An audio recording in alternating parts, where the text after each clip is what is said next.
Andrew Elenbogen. Both of their decks are so incredibly sweet. If you're wanting to know how to draft this format, just do what these two did. and take that to the bank. Here we go. Kicking things off, tri-land for Andrew Elenbogen, dual land for Jody Keith. Will gain a life up to 21. Island go from Andrew.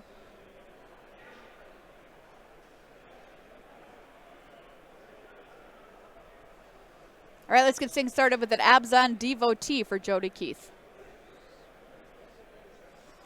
This card kind of intersects nicely into Mardu, even though it's the Abzan one, because you end up with a lot of self-sacrifice for value or going wide sort of stuff, where this card slots in pretty smoothly. I know, I always forget about the recursion on this Abzan Devotee. It's kind of hidden there. The other devotees don't have this. So it's kind of nice, like you mentioned. Dragonstorm Globe for Elenbogen, who's still just setting up.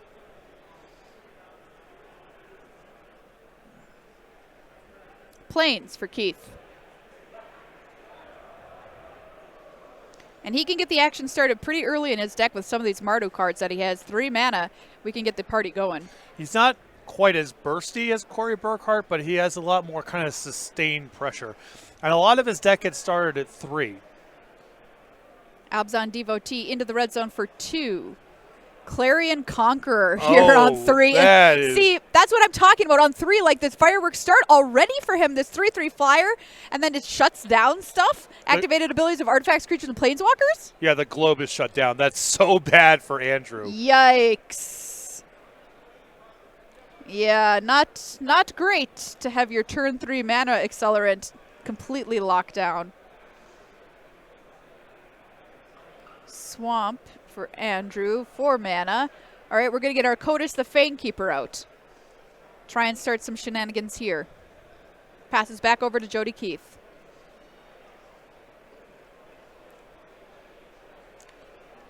The Devotee can do a very good job of kind of holding that off without losing too much value. Also, because of so much of Jody's deck is saturated 3 mana, as long as that is not pumped by Andrew, then the hit rate coming from Jody's deck is not very high. Well, here we go. Clarion Conqueror in for 3. Andrew Elenbogen down to 15. What's the follow-up play? Why, it's just the Mardu Mythic. Narev, Heart of the Storm, 4/5 flyer. If a creature you control entered this turn would deal damage, it deals twice that much damage instead. So very good with haste and with mobilize, which Jody's deck is chock full of. All right, now you got to play against some cards here, Andrew. Your earlier opponents were rather aggressive. And a lot more in the air than Corey was as well, as a critical thing. A lot of why Andrew had a good matchup against Corey previously was because Corey was so much on the ground that his defensive measures were very effective. That's not the case here. Kotis the Fanekeeper. All right, swinging in. Block, says Narev. Well, Jody is now thinking about it a little bit because it's indestructible, keep in mind. So there are certain fight spells, double damage stuff, pump spells. The path of least resistance is just block with the Devotee. But I think that Jody's willing to say, hey, your deck is pretty slow and unwieldy. If you have a pump spell here, it's probably your whole turn. Your deck is not very likely to play a spell and then also use the mana on something else. Okay, so I think he did end up blocking with it. Follow-up here is Caustic Exile, which is going to deal with Narev, Heart of the Storm, now dead. But was it his whole turn? Do we have a follow-up? We do, in fact. Alchemist Assistant, 2/1 lifelinking Munkus.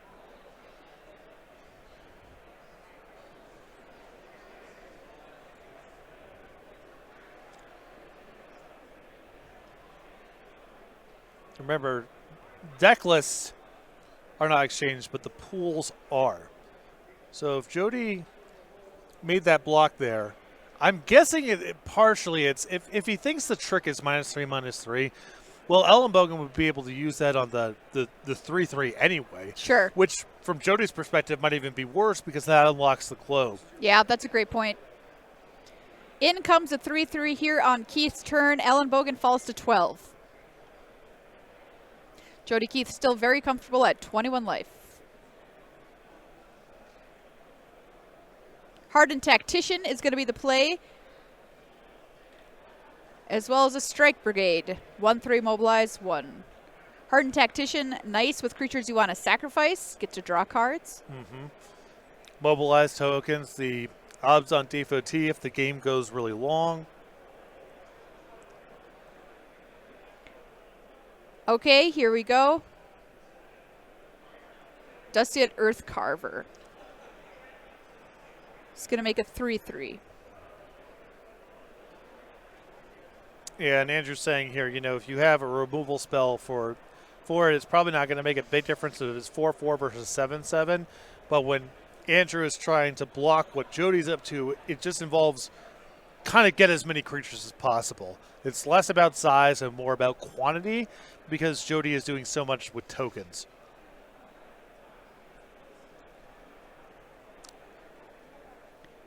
Turn passes back over to Jody Keith.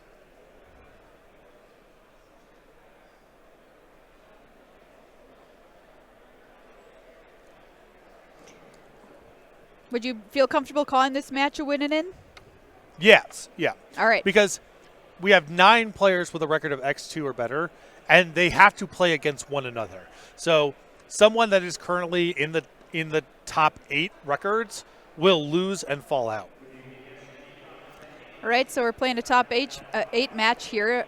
4 top 8, I should say. Feral Deathgorger the play here for Jody Keith.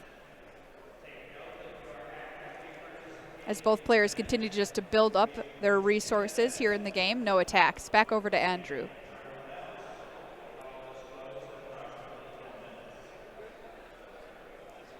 Yeah, that is at least something that can attack productively the next turn. 3/5 flying dot touch means that the 4/4 reach creature can't touch it.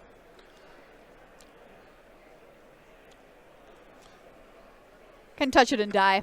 Yeah, can touch it for a moment. Yeah, a brief moment of glory. To knows what it feels like to high-five a dragon.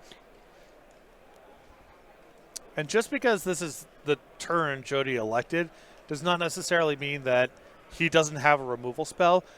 It could just be that he wants to commit 6 mana to this and then try to follow up with a removal spell next turn if Andrew puts his shields down, or maybe even 2 spells in one turn.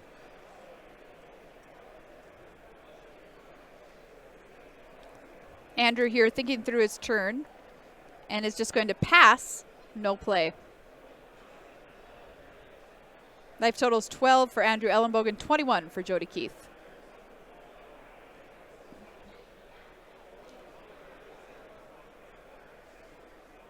Reigning Victor, the play here for Jody, is going to pump up the Clarion Conqueror and give it indestructible until end of turn. Yeah, so this is a really nice tactical play here from Jody.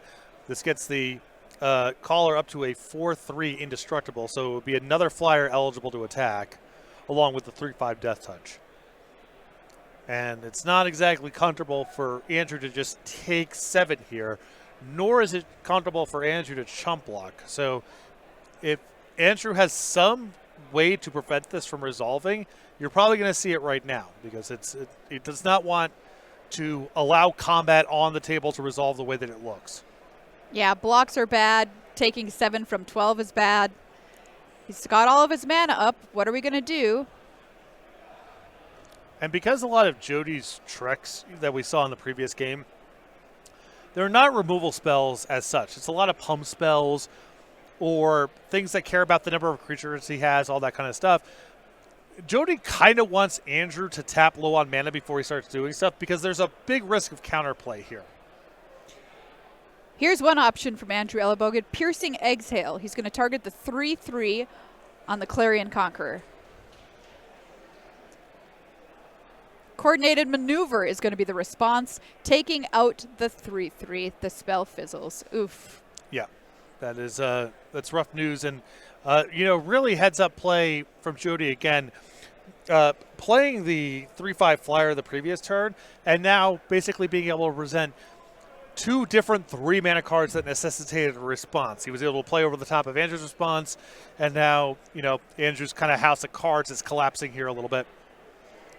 Jungle Hollow, gain a life for Andrew Elenbogen. He's at 6 currently. Jody Keith, 21, and has his foot on the gas. Yeah, his Mardu deck looks sweet. I think that's a really important, sort of declaration or demonstration of skill there from Jody. Is he knows his tricks are a little fidgety if Andrew has mana open. And so he wants to try to set up spots where it's 2 things or 3 things in one shot, because he's likely to be exposed to Andrew's counterplay. So do you have the second thing to go over? Jody here, an all-out attack, all of his creatures hitting the red zone, including 2 mobilized tokens. Andrew lining up blocks, didn't play anything, so still has all this open mana. Can he survive? Jody knows just the attack on the table, this is lethal. So Andrew's got to have something. He's going to have to show me whatever that is before I play first. All right, and it was nothing indeed. That's Jody Keith picking up game 1 here in the final round of Swiss before a cut to the top 8, Magic Spotlight Dragons. That was a really fascinating game there that we just saw from Jody. I think that was extremely well navigated. And again, when your his tricks are not the best. They fit the theme of what the deck is doing. Going wide and pumping and, plus power tricks and all that kind of stuff.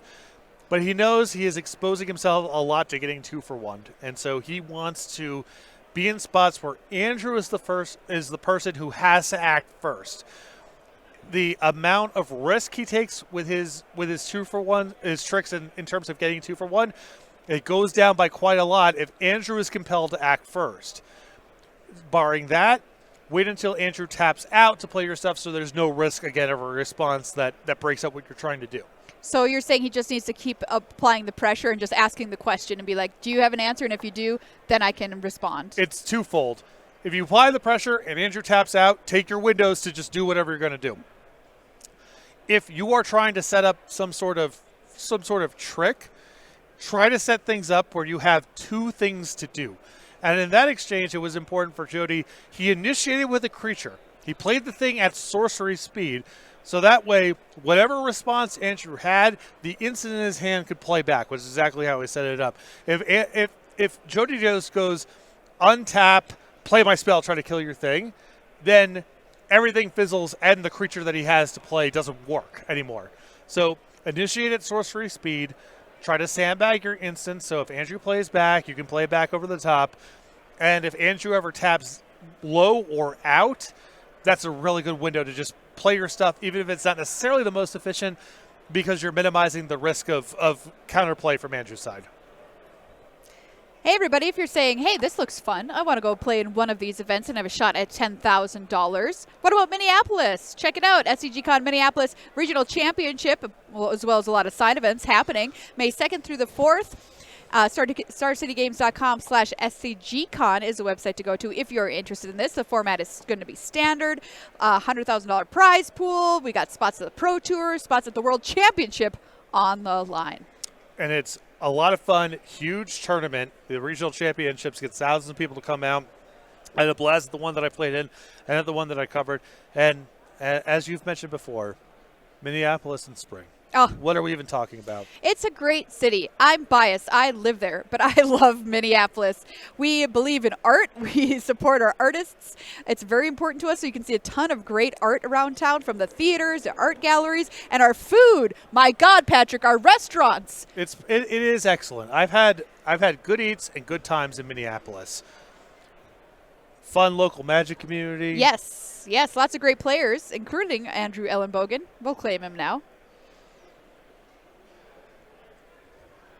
So check it out, everybody. SCGCon Minneapolis coming up the 2nd through the 4th. If you're a Hoops fan, looks like the Timberwolves just locked up the 6th seed today, so they're not in the play-in. You might be able to catch a playoff game while you're in town. Nice. Yeah. I just saw my first NBA game on Friday. Yeah, you went to Nuggets Grizz? Yeah. Yeah.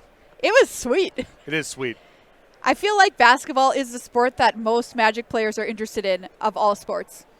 Yeah, I mean, it's a very it's interesting because it's a very low variance game, and a lot of Magic players like to imagine that they enjoy low variance games, but clearly not so much. Is it low variance just because you can take so many shots? It's low variance basically because the plays are only worth so many points. Okay. So in baseball, you have grand slams. In football, you have pick sixes or touchdowns. In basketball, the best thing that you can do is like, that was worth 3 points, sure. or I stopped you from scoring 2. So it's a lot of small game actions instead of a handful of very large ones. So basketball is the chess of sports. Of the large ones in North America, yes. Thank you for answering my nonsense question. No, it's not nonsense. I think a lot of people think that all sports are created equal, and it's just not. What do you think is the highest variance sport? From a game-to-game thing? Yeah. Baseball. Baseball, yeah. Here's a way that you can kind of look at it. Go and look at the number of teams in a basketball season that win more than 60% of their games or fewer than 40%. Like, let's say that we'll call that the line of demonstrably good or bad. Sure. It's a lot of the league. If you go and look at how many teams in baseball fall under 40% or over 60, it's very few in a given season. Interesting. Because it's just like, it's kind of random. Home runs are kind of random. Sometimes you get hits, but no one scores because the next person didn't get a hit. And so it's possible for weaker teams to beat stronger teams with greater frequency than in basketball or football or hockey. Wow, that's interesting. I never thought about it that way. Yeah, again, this is to go back to your like empty-headed thing. It's like, are you sure? Are you? Oh, God. Everybody, thanks for hanging out with us today on day 2 of action here at Magic Spotlight Dragons while we talk hot nonsense into your ear. Yeah, there was a reference you made yesterday where it sounded like you were making reference to a book that you've read. I was like, imagine that. Like, I remember doing that. Once in a while, and now it's, just this. All right, I'll give you some recs off air. Okay, great. Fantastic. Hey, everybody. There's a flash sale going on at StarCityGames.com. Ends Monday. So make sure you head over there if you're looking for some sweet promotional singles. 10% off while supplies last. I'm a sucker for really cool game pieces. Mm-hmm. Yeah, I mean, sign me up. If you've got a fancy version of a card, you can customize it, whatever. I'm God. I love that. Yeah, I'm a big fan of expensive but not fancy. I guess I would say something of a brutalist approach to my Magic aesthetic.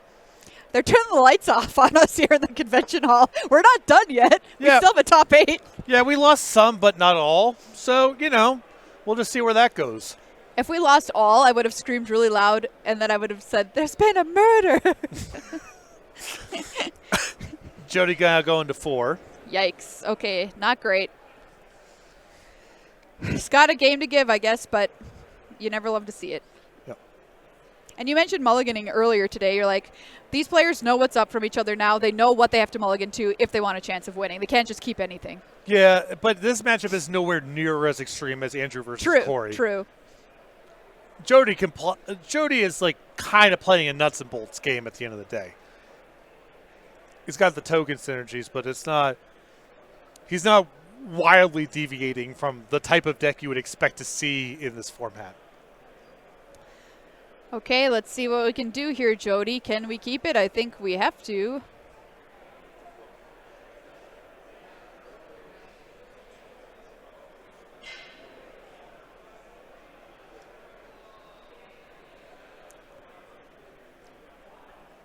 This is a win-in match for top 8 here this weekend as well. $10,000 goes to the winner of this tournament. Second place gets $5,000. And if you make top 8, you qualify for Pro Tour Final Fantasy. So there's quite a lot on the line for both of these players. Jody here deciding what he wants to send back. Very difficult decision, I'm sure, when you have so few tools to work with. Yeah, I mean, there's a question. When you're talking about going all the way down to 4 cards, a lot of it is, what is a hand that allows me to top deck well? Yeah. Because you're not going to have a functional 4-card hand. You're trying to set up something where, okay, maybe I'm missing red mana, or maybe I'm missing a 3-mana creature. A hole in your hand that you could fill in is kind of what you're looking for. Sultai Devotee here from Andrew. Just 2 planes in play for Jody Keith. It's going to fall down to 18 after this attack here. So not only off creatures, lands not cooperating, no third land drop, in for 2 again, 16. What can Keith find? Nothing so far. The classic mulligan to 4, discard to hand size. Oh, yuck. 5th land, meanwhile, for Andrew Elenbogen, who's living high on the hog here. Lotus Light Dancers. We're going to go get 3 things, put them into the yard, green, black, and blue. And Andrew has some great hits. We've seen him do this previous rounds where we get a card like 100 Battle Veteran, which can come back from the graveyard. Karu Goldkeeper, which can give a +1/+1 counter on flying. He's vacillated between his 3rd pick, which sometimes has been a Sagu Pummeler and sometimes has been his Ice Ridge Serpent.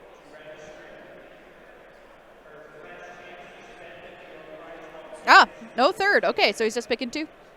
Possible the cards in question are already in hand. Indeed. Nothing yet from Jody. Oh my gosh! There's been a murder! It was very quick. Jody completely nonplussed. Yeah. A nice sort of dichotomy of reaction there. Andrew just being like, "What is going on?" And Jody just like nothing's even happening. Hey man, he had to shut off his emotions. Let a mull of 4. You got to turn off their feelings. Yeah, mull of 4, not play a card. Yeah, mull of 4 and not play a card. It's like, how much worse could it get? Yeah. Oh, and there's a blackout. Great, whatever. The dragons chewed through the power cables. Those pesky little guys. All right, well, that's Andrew Elenbogen taking game number 2. Unfortunate mana and hand issues for Jody Keith there, so we're going to game 3. Jody will have the benefit of the play here, I would assume. Yeah. I mean, that was a question that actually came up at the pre-release. People were like, I'm not sure if I'm supposed to take a draw in this multicolor format. But sealed, I can understand it's kind of a function of how good is your mana fixing and how fast is your opponent's deck. There can be mitigating factors that would cause you to want to take the draw. I think in draft it's you're going to much more biased towards being on the play. Your deck is way more likely to just be 2 or 3 colors with much more stable mana. Right. And there are more fast decks, and they are faster here than you will see in sealed. All right, everybody, I want to say thank you to Dragon Shield, by the way, for sponsoring the show this weekend. They're one of our 2 sponsors of this event. They make the best sleeves in the business. I love every single one of them. They shuffle like butter, and they last you just about forever. I get compliments on my Dragon Shield sleeves every time I go out and play in store, as well as Beckett, the #1 place to get your card graded and display it on your shelf like Patrick does. And I just got a care package in the mail from Dragon Shield. What? I don't know if it's public yet or not, but they got some bangers coming down the pipeline. They sure do. Yeah. I in my email, I got a notice that they sent some stuff to us, so I'm very excited. Yeah. It's so sweet just to be sent, care packages. What am I even going to do with it? I don't really even play in tournaments very much anymore, but I like to look at it, and I like to be thought of, so I do appreciate it. Thank you very much, Dragon Shield. I love the Starry Night Dragon Shield sleeves. Have you seen those ones? I am not sure by name. They're so beautiful. They have the Starry Night painting and a dragon added into it, and you can get there's ones that have a pearlescent sheen to them as well. That's sweet. Man, every single time I play a match with those sleeves, I get a compliment. Every single time. It literally has never failed. It's like magic. Well, the loss of our lighting in the feature match area is making things look pretty dramatic, which I actually like for the top 8 coming up. Yeah, it's not helped by all the players also basically both all dressed in black. But yeah. Jody, not shook up by the light issues.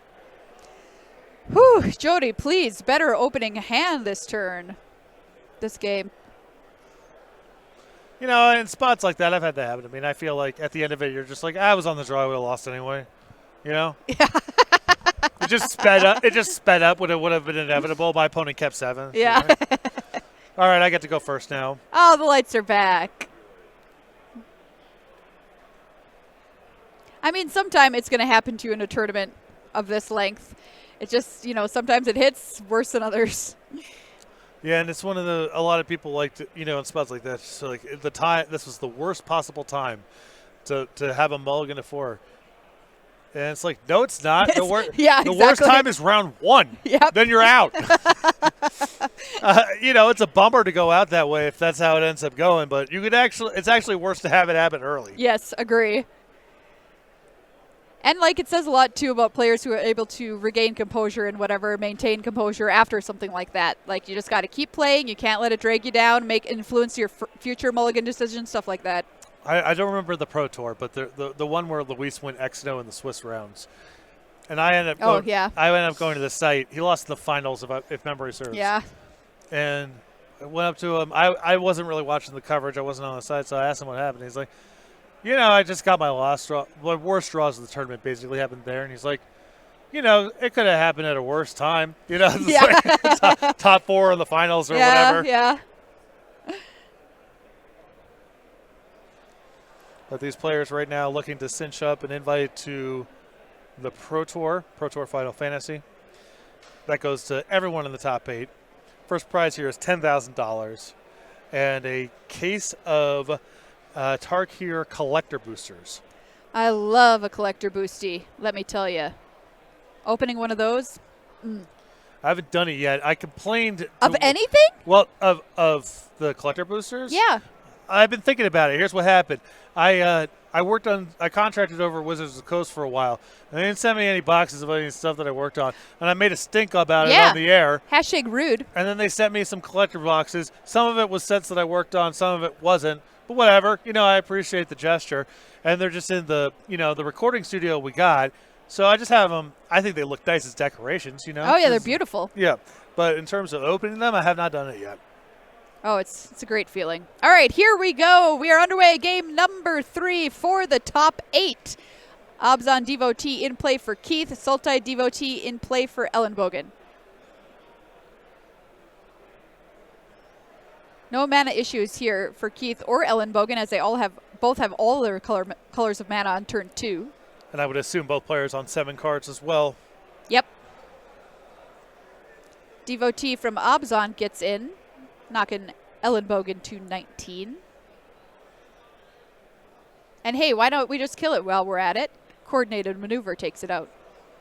Yeah, and kind of speaking to what I was talking about before, the Devotee maybe isn't the most attractive target, but at least the shields are down. For sure it's going to resolve, and allows Jody to fill out his mana there with the Bloodfell Caves. Second follow-up Devotee here for Andrew. Replaces the one that fell in battle last turn. And we said it last game too, game number 1. Jody Keith, once you hit 3 mana, the sparks really can start flying. And in fact, 4 as well. This is Marshal of the Lost, which is going to pump up the Abzan Devotee by 1. Now, this still doesn't pump it up to the point where the Sultai Devotee can't block. One, it's 2 power, and the other, the thing still has Death Touch. So it's possible that Andrew's going to want to block here. The issue with that is, 1, the Abzan Devotee comes back, and 2, do you need to hold the Death Touch creature back the following turn to block the Marshal or something else? Right. So even though this looks pretty innocuous, there's a lot of domino effects that come from Andrew's decision to block or not block. And as we saw in previous games too, Andrew having 2 copies of Piercing Exhale goes really nice with the Death Toucher. Mm-hmm. So that might be a consideration not to block here as well. It's just going to take the damage down to 16. Land number 4 for Andrew.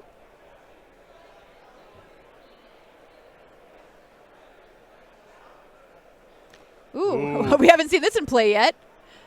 Jody can't untap fast enough. I mean, that's one of the weaker cards in Andrew's deck. It's basically just an engine card to be doing some of the graveyard synergy stuff with. And this could be a window for Jody to maybe blow Andrew's doors off here if he's got the right combination of tricks or haste creatures. Yeah, that's just a 2/4 from Andrew Elenbogen, 100 battle veteran. So we're going to start things off by killing the Sultai Devotee and attacking in with both the Marshal and the Abzan Devotee. Yeah, so Andrew can either make a really rough block of blocking the Abzan Devotee. Alternatively, he can block the Marshal, but that's a chump block because the Marshal is now up to a 5/5 against the 4 power. Andrew's going to take the damage there, go down to 11. In comes the monkey, Alchemist Assistant, 2-1 lifelinker. The Marshal is so hard to beat once it's running downhill. I mean, it just trading with it is really tough. Set aside doing something favorable. Oh, and look at this. Here comes a 100 battle veteran coming back to the battlefield with a finality counter on it, so not long for this world either way.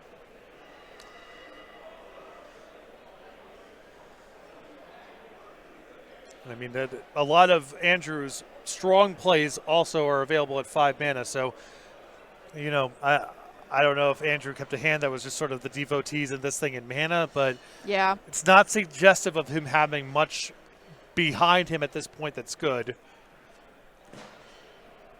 Up to 23 for Keith, 4 for Andrew. This has just been smash fest for Jody Keith. Yeah, and again, if you can even just follow up with any creatures, it almost doesn't matter what they are. It's going to be very hard for Andrew to do anything about the Marshal unless he finds a direct kill spell.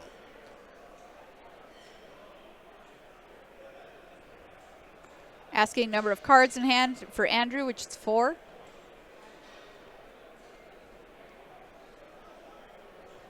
I mean, Jody's turn is not even shabby if it's just pick up the Abzan Devotee, replay it. Yeah, honestly. Even that is still, that attacks profitably the next turn with what Andrew has on the battlefield, on top of the Marshal being, you know, grown a little bit there as well. All right, so we've got a giant 3/3 and unsparing bolt caster that hits the table here for Jody Keith. Back over to Andrew, whose back is up against the wall here at the final round of Swiss. And that's a really bad sign here for Andrew, because that card, Unsparing Boltcaster, ostensibly useful if Andrew has a large blocker, because Jody would be able to attack. The big thing eats something smaller, and then post-combat, the Boltcaster finishes off. So it's suggestive of him having a lot of strength left back in his hand, because playing this instead of just picking up the Devotee and recasting it sort of suggests if you play something big, I'm not really worried about it. Right. Can Andrew get himself out of this corner that he's been backed into by the unrelenting power of Jody Keith's Mardu build? He hasn't had the best hand that we've seen from him in other matches in this draft. Of all the matches we cover, this is clearly his worst draw. Yes. What do we got here? Feral Deathgorger. We're going to exile things from the yard. Okay, we'll get rid of that Abzan Devotee. That's nice. And also, you have a Death Toucher to match up with the Death Toucher. So this actually is an opportunity to get out from under the Marshal here a little bit. So there's a distribution thing that happens with the Marshal here. The +3/+3 goes wherever it does. Jody can't actually make the whole thing lethal the way that it stands, because he has to commit the pump when he attacks. Right. There will still be a smallest thing, whether that's, 3 power or 2. So in theory, Andrew is covered. Also, Andrew's tapped out if Jody has the kill with basically anything. So you would assume you would have seen it by now. Okay, has Andrew done something here to stabilize even in the smallest amount against the massive amount of pressure that Keith has been putting on him since turn 2?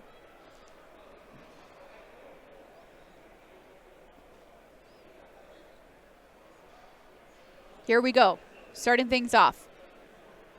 We're going to kill your dragon. That's worthy cost. So we'd had to sacrifice the monkey to be able to do it, but that's fine, because we can put a lifelink counter on something else. And this sets up 2 lethals, right? Because if there's a +1/+1 counter, basically the question is, can Jody get to a spot where he has 2 4-power creatures? Right.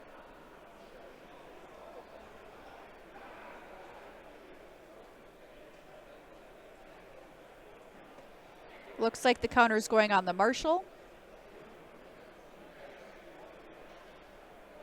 And he's given the gift to the Marshal. There's the block from the veteran. Andrew Elenbogen is going to go to 1. Jody gains the life as well, up to 28. Is there anything in existence to stop this bleeding? I mean, a lifelink blocker would be maybe worth another turn. Does he have the Lotus Light Dancers?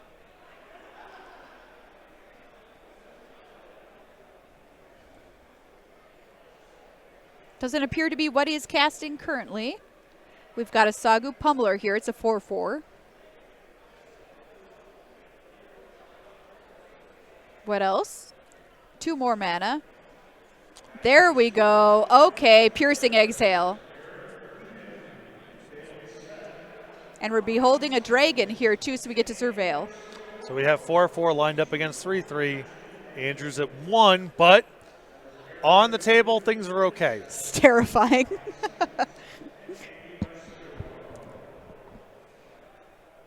What's he going to do with these surveils? All right, they're both into the yard. It was Kotis and a land. Back over to Jody. Can we get the final point through? Well, we can sure buff up our creature and make it indestructible. Reigning Victor hits the table. Back over to Andrew once again. Needs to have something here. We have a tap spell that's been shown. But Andrew might not have the luxury of waiting until Jody's turn to draw the card. Yeah. But there's a question of what are you even drawing to? Because at this point, it's, but both these things are lethal. So any one blocker, any one removal spell, that doesn't do it. So I guess you could draw, if you pass the turn, tap something, draw Caustic Exhale. Okay. We survived that. Okay. I'm with you.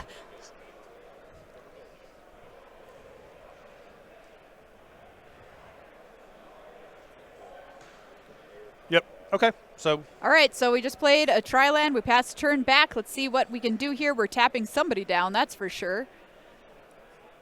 Draw a card.